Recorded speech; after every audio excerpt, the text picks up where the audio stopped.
Stand straight, నిటారుగా నించోవాలి. Stand straight. భుజాలు ఎంత వెడల్పు ఉంటాయో కాళ్ళను అంత దూరం ఉంచాలి. భుజాలు ఎంత వెడల్పు ఉంటాయో కాళ్ళు అంత దూరం ఉంచాలి. కొంచెం దూరం. ఈ భుజాలు ఎంత వెడల్పు ఉన్నాయో కాళ్ళు అంత దూరం పెట్టాలి. అక్కడ చూడండి. నాలుకను పైకనాలి. మనం టా లేదా లా అక్షరం పలుకుతాం కదా, ఇట్ టచెస్ అవర్ ప్యాలెట్, అంగిటిని తాకుతుంది. టా లేదా లా అక్షరం పలకండి. ఈ నాలుక పైకి తాకుతుంది. అయితే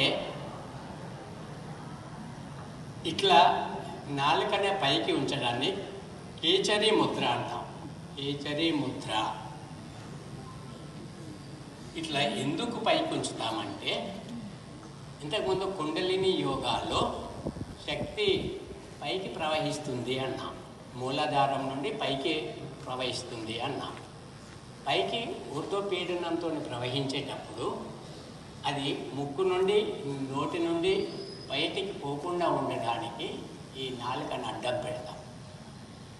it lakhs the leakage of ప్రాణమయ శక్తి.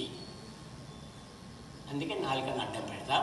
ఇది సూపర్ బ్రెయిన్ యోగా అయ్యేంత వరకు నాలుకను పైకే ఉంచాలి. ఇది చాలామందికి తెలియదు, ఊరికైనా గుంజీలు తీస్తామైపోయింది. సో కేచరీ ముద్ర అంటాం దీన్ని.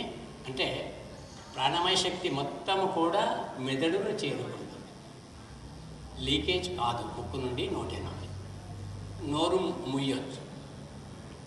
తర్వాత మీ ఎడమ చేతితోనే కుడి చెవి తమ్మిని పట్టుకోండి. లెఫ్ట్ హ్యాండ్తోని రైట్ ఇయర్ లోపు పట్టుకోండి. ఇట్లా 2 fingers, 4 finger and thumb finger పట్టుకున్నప్పుడు thumb should be outside. అక్కడ కనిపిస్తుంది చూడండి. Thumb should B